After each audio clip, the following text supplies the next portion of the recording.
আজকে আপনাদের মাঝে নতুন একটা ব্লগ ভিডিও নিয়ে শেয়ার করব। এই তো দেখেন কিভাবে দই পাতলাম। আমি হচ্ছে নতুন ঘরণী। আমি আমার লাইফে ফার্স্ট দই বানালাম। আর এই দইয়ের প্রথম অপশনটা দেখে আপনারা অবশ্যই বুঝতে পারছেন আমার দইটা কেমন হয়েছে। যাই হোক, আমার মা আসছে আমাদের বাসায় বেড়াতে দুধ নিয়ে। যাই হোক, ভাবলাম মাকে একটু দই করে খাওয়াই। যাই হোক, আমার মানে সংসার জীবনে প্রথম দই বানানো, আর আমি এই ফার্স্ট করলাম। তবে অনেক বেশি ভালো হয়েছিল, সবাই অনেক বেশি প্রশংসা করেছিল। এই তো আমি দুধগুলা প্রথমেই এই তো একটা পাতিলের ভিতরে দিয়ে দিলাম। আর মাটির চুলায় হচ্ছে এই দুধগুলা চাল করব। আর হচ্ছে আমার মা আমাকে একটু হেল্প করবে। আমি যেহেতু প্রথম কখনোই দই বানাই নাই, আমার মা আবার ভালো সুন্দর দই বানাতে পারে। আর সেই জন্য আমি আমার মায়ের থেকে এই কাজটা শিখে নিচ্ছি কিভাবে দই বানাতে হয়। এই তো যতখানি পরিমাণ হচ্ছে দুধ, ঠিক ততটা পরিমাণই পানি দিতে হয়। এই তো আমি এটা সুন্দর একটা মাপ রেখে দিছি। মাপ রেখে দিয়ে এইটাকে সুন্দর করে জাল দিয়ে নিচ্ছি। আর এইটাকে সুন্দর করে জাল দিতেই হবে, হালকা হালকাভাবে অনেক টাইম জাল করতে হবে। আমরা কিন্তু গ্রামের মানুষ বাসায় দই পেতে খাই। আর এই দই পেতে খাওয়ার ঐতিহ্যটা কিন্তু আমাদের অনেক প্রাচীনকাল থেকেই সবাই কিন্তু আমরা বাসায় কম বেশি দই বানাই। আর বাসার দইটা কিন্তু খেতে অনেক বেশি অরিজিনাল আর খেতে অনেক বেশি মজার। আমি কিন্তু দইগুলা সুন্দর করে দুধগুলা জাল করেই যাচ্ছি। আর জাল করতে করতে দেখেন লাস্ট পর্যায়ে আমার দইয়ের মানে কালারটা কি সুন্দর হচ্ছে। আর এইখানে হচ্ছে আমি কিছুটা পরিমাণ চিনি মিক্স করলাম। আর চিনি ছাড়া তো বুঝিনি দই হবে না। আর এইখানে হচ্ছে আমার বেশি মিষ্টি হলেও দই ভালো লাগে না।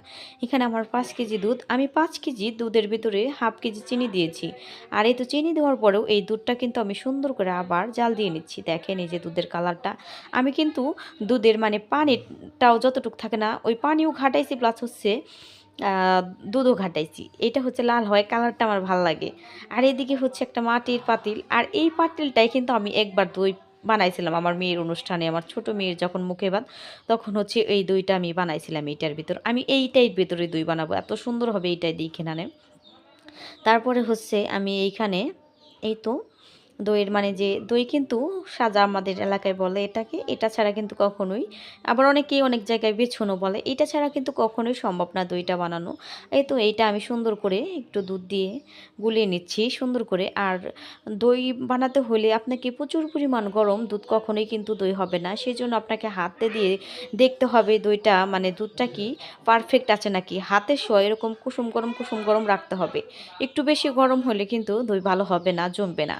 এটা অনেক টেকনিক আছে, এটা মাথায় রাখতে হবে। আর এই তো দেখেন আমার দুধ কিন্তু একদম শেষ রাখা। আর এইখানে হচ্ছে আমি ওই বেচনের যে জিনিসটা না, ওই জিনিসটা রেখে দেব। এই তো দেখেন কিভাবে হচ্ছে আমি দিয়ে দিচ্ছি। দিয়ে তারপরে হচ্ছে একটু খড়ি দিয়ে উপরে মানে ঢেকে দেব সুন্দর করে। এটাকে ঢেকে দিতে হবে, যতটা ঢাকনা সুন্দর হবে ততটা দই ভালো জমবে। ঢাকনা কম হইলে কিন্তু দই ভালো হয় না, এটা মাথায় রাখতে হবে। আর এই তো আমি প্রথমে আমার একটা ওড়না দিয়ে মানে ঢেকে দিচ্ছি। এরপরে হচ্ছে আমি কম্বল টম্বল দেব। আর কম্বল দিয়ে সুন্দর করে মুড়ি দিয়ে দেব। আর এই কাজে আমার মা আমাকে হেল্প করছে। আমার মা সুন্দর ভালো দই করতে পারে। আর এই তো দেখেন সুন্দর করে আমি দইটা মানে কম্বল দিয়ে ঢেকে দিলাম। আর এইখানে হচ্ছে আমার 3 ঘন্টা পর উঠতে হবে। যাই হোক, এটা আমি সন্ধ্যার সময় পাচ্ছিলাম আমার শ্বশুরের ঘরে, যার কারণে হচ্ছে আমি ওইটা উঠাইনি। আমার শ্বশুর উঠাইছে। আর ওইদিকে দেখেন আমার মেয়ে একটু হাত দিছে। আর দেখেন কত সুন্দর শক্ত দই পড়ছে, এত সুন্দর হয়েছিল দইটা, সত্যি অসাধারণ। আর দেখেন একদমই শক্ত। সত্যি এই দইটা কেমন হয়েছে আপনারা একটু কমেন্টে জানিয়ে যাবেন। আর যদি ভালো লাগে সত্যি একটু বলবেন কেমন হয়েছে।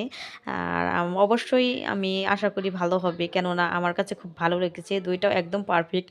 আমার শ্বশুর বলে ফার্স্ট টাইম নতুন তুলনায় তোমার দইটা অনেক বেশি ভালো হয়েছে। হোক, এবার হচ্ছে মুড়ি দিয়ে খাবো। আর আপনাদের কাছে কেমন লাগলো অবশ্যই কমেন্টে জানিয়ে যাবেন। ভালো লাগলে ভিডিওটা শেয়ার করে দেবেন। ধন্যবাদ সবাইকে, টাটা, বাই বাই।